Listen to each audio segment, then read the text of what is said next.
First Prime Time Sunrise. அனைவருக்கும் இனிய காலை வணக்கங்கள்.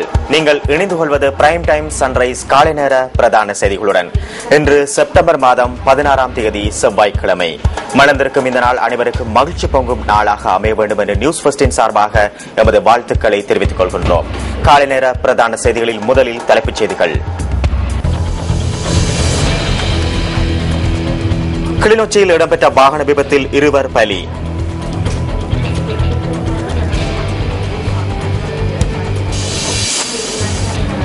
இரண்டு நாள் உத்தியோகபூர்வ விஜயம் மேற்கொண்டு சீன ஜனாதிபதி இன்று நாட்டுக்கு விஜயம்.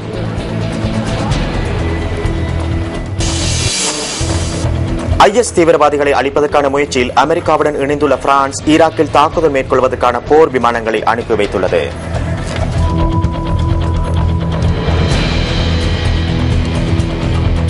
காலை நேர பிரதான செய்திகளில் முதலில் எமது அவதானம் உள்நாட்டுச் செய்திகளுக்கு. முல்லைத்தீவு பணிக்கங்குளம் பகுதியில் நேற்று இரவு இடம்பெற்ற வாகன விபத்தில் 2 உயிரிழந்துள்ளனர்.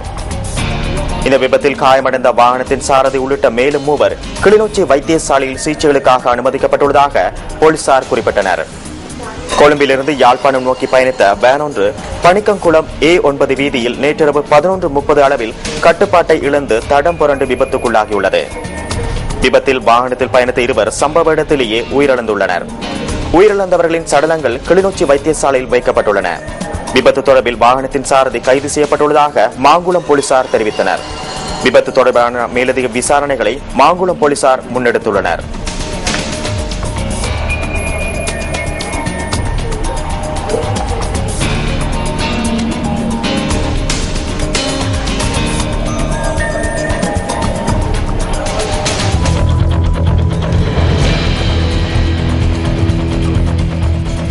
சீன ஜனாதிபதி இன்று முற்பகல் 2 நாள் உத்தியோகபூர்வ விஜயம் மேற்கொண்டு நாட்டிற்கு வருகை தரவுள்ளார்.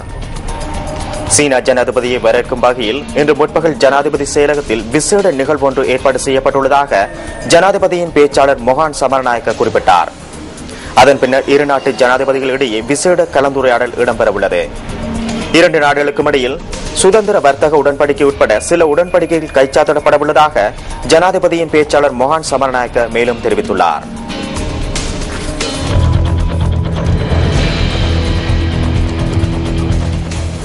சீன ஜனாதிபதியின் இலங்கை விஜயத்தை முன்னிட்டு கொழும்பு நகரின் சில வீதிகள் போக்குவரத்து இன்று மட்டுப்படுத்தப்பட்டுள்ளது. சில வீதிகளுடனான போக்குவரத்து முற்பகல் 10:30 முதல் பிற்பகல் 1 மணி வரை மட்டுப்படுத்தப்பட உள்ளதாக போலீசார் குறிப்பிடுகின்றனர். இதற்கமைய சில வீதிகளில் விசேட போக்குவரத்து திட்டங்கள் முன்னெடுக்கப்பட உள்ளதாக போலீஸ் ஊடக பேச்சாளரும் சிரேஷ்ட போலீஸ் அத்தியட்சகருமான அஜித் ரோஹன தெரிவித்தார். அதன் பிரகாரம் இன்று காலை 10:30 முதல் கொழும்பு கட்டுநாயக்க அதிவேக வீதி, புதிய கலனிப்பாலம் முதல் கனத்தை சுற்றுவட்டம் வரையான பேஸ்லைன் வீதி, பௌத்தாலோக வீதி, பம்பலப்பட்டி சந்தையிலிருந்து காலி முகத்திடல் சுற்றுவட்டம் வரையான காலி வீதி வரையான வீதிகளின் போக்குவரத்து மட்டுப்படுத்தப்பட உள்ளது. அத்துடன் இந்த வீதிகளில் காலை 9 மணி முதல் கொள்கலங்கள் பயணிப்பது மட்டுப்படுத்தப்பட்டுள்ளதாக போலீஸ் ஊடக பேச்சாளர் கூறுகின்றார். இன்று மாலை 4:30 முதல் இரவு 9 மணி வரையான காலப்பகுதியில் கொள்ளுப்பட்டி சந்தை முதல் பழைய பாராளுமன்ற சுற்றுவட்டம் வரையான காலி வீதி, லோட்டஸ் மாவத்தை, வங்கி மாவத்தை, தூபி வீதிகளின் வாகன போக்குவரத்து நடவடிக்கைகள் மட்டுப்படுத்தப்பட உள்ளதாக அவர் குறிப்பிடுகின்றார். அத்துடன் மாலை 4 மணி முதல் இரவு 8 மணி வரை காலி முகத்திடலுக்கு பொதுமக்கள் வருகை தருவது மட்டுப்படுத்தப்பட்டுள்ளதாக சிரேஷ்ட போலீஸ் அத்தியட்சகர் தெரிவிக்கின்றார். இதேவேளை நாளை காலை 8:30 மணி முதல் 11 மணி வரை கொள்ளுப்பட்டி சந்தையிலிருந்து பழைய பாராளுமன்ற சுற்றுவட்டம் வரையான வீதி, தூபி வீதி ஆகியவற்றின் போக்குவரத்து மட்டுப்படுத்தப்பட உள்ளது. கொள்ளுப்பட்டி சந்தை, லிபர்டி சுற்றுவட்டம், தர்மபால மாவத்து, செஞ்சிலுவை சுற்றுவட்டம், நூலக சுற்றுவட்டம், நெலும்புகுண மாவத்தை, ஹோட்டன் பிரதேசம், BS சமஞ்ஞ விளக்கு பகுதி, பேஸ்லைன் வீதி, கொழும்பு கட்டுநாயக்க அதிவேக வீதி ஆகியவற்றின் போக்குவரத்து காலை 10:30 மணி முதல் 12:30 வரை மட்டுப்படுத்தப்படும் என ஊடக பேச்சாளர் சுட்டிக்காட்டுகின்றார்.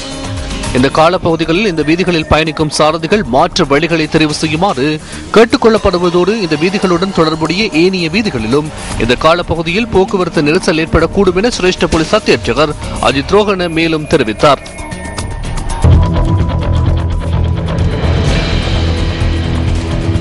கூவா மாகாண சபை தேர்தலின் பாதுகாப்பிற்காக 11,000 போலீஸ் உத்தியோகத்தர்களை கடமைகளில் ஈடுபடுத்துவதற்கு நடவடிக்கை எடுக்கப்பட்டுள்ளதாக போலீசார் குறிப்பிட்டனர்.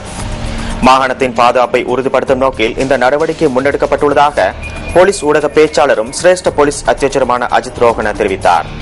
இதற்கமைய தற்போது 4500 காணப்படும் போலீஸ் உத்தியோகத்தர்களின் எண்ணிக்கையை நாளை முதல் 11,000 அதிகரிக்க உள்ளதாக அவர் கூறினார். இதேவேளை தேர்தல் தொடர்பில் இதுவரை 69 முறைப்பாடுகள் கிடைத்துள்ளதுடன் 45 பேர் கைது செய்யப்பட்டுள்ளதாக போலீசார் குறிப்பிட்டனர். மொனராகலை மாவட்டத்திலேயே அதிக அளவிலான முறைப்பாடுகள் பதிவாகியுள்ளதாக போலீஸ் ஊடக பேச்சாளரும் சிரேஷ்ட போலீஸ் அத்தியட்சருமான அஜித் ரோஹன சுட்டிக்காட்டினார். தேர்தல் சட்டங்களை பாதுகாக்கும் வகையில் எதிர்வரும் 3 தினங்களும் மேலதிக உத்தியோகத்தர்களை தேர்தல் தொடர்பான நடவடிக்கைகளில் ஈடுபடுத்தப்பட உள்ளதாக போலீஸ் ஊடக பேச்சாளர் கூறினார்.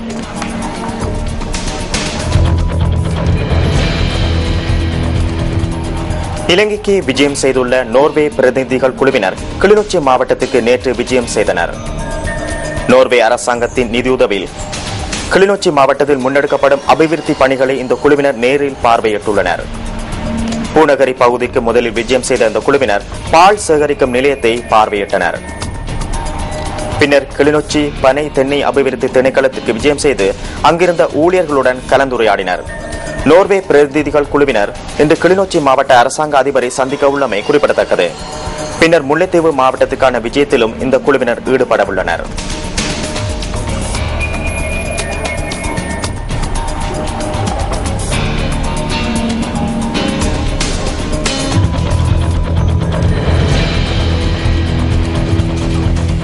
கொழும்பு நகரில் உள்ள வழிபாட்டு தலங்களில் டெங்கு நுளம்பு பெருகும் அபாயம் காணப்படுவதாக கொழும்பு மாநகர சபை தெரிவிக்கின்றது.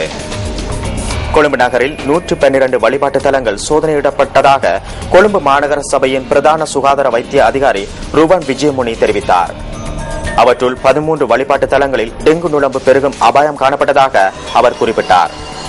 அனைத்து வழிபாட்டு தலங்களையும் சோதனையிடும் விசேட திட்டம் நேற்று முன்னெடுக்கப்பட்டதாக மாநகர சபையின் பிரதான சுகாதார வைத்திய அதிகாரி தெரிவித்தார். குறிப்பாக அதிகாலை வேளையில் வழிபாட்டு தலங்களுக்கு அதிகமானோர் செல்வதுடன் அந்த நேரத்திலேயே டெங்கு நுளம்பு பரவுவதாகவும் ருவன் விஜயமுனி மேலும் தெரிவித்தார்.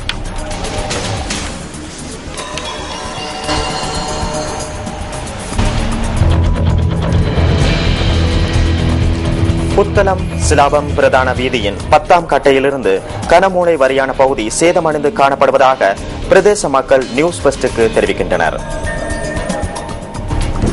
வடமேல் மாகாணம் புத்தளம் மாவட்டத்தில் புத்தளம் சிலாபம் பிரதான வீதியின் 10ஆம் கட்டையில் இருந்து கனமூளை வரை செல்கின்ற இந்த வீதி பல வருட காலமாக புனரமைக்கப்படாத நிலையில் காணப்படுகின்றது. இதனால் இந்த வீதியின் வழியாக நீண்ட தூரங்களுக்கு பயணிக்கின்ற வாகன சாரதிகள் பல்வேறு சிரமங்களை எதிர்நோக்கி வருவதாக தெரிவிக்கின்றனர். அத்துடன் இந்த வீதியில் உள்ள பாலமும் பழுதடைந்து காணப்படுவதாகவும் இதனால் மக்கள் ஆபத்தான பயணத்தை மேற்கொள்ள வேண்டியிருப்பதாகவும் எமது செய்தியாளர் தெரிவிக்கின்றார். பாதையில் இருக்கின்ற பாலம் மிக பழமை வாய்ந்த பழைய பாலமாகும். இந்த பழைய பாலம் தற்பொழுது மிக மோசமான நிலையில் உள்ளது.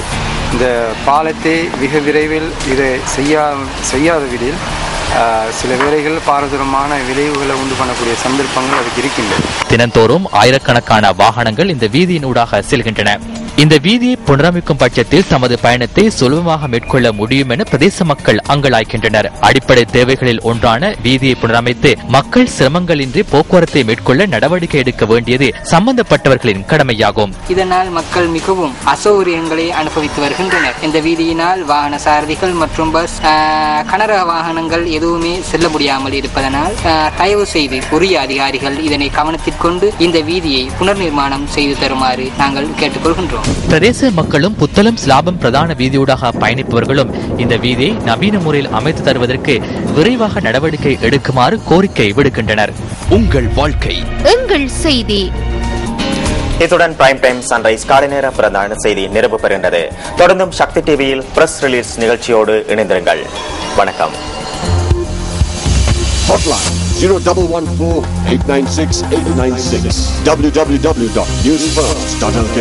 Feedback at newsfirst.lk.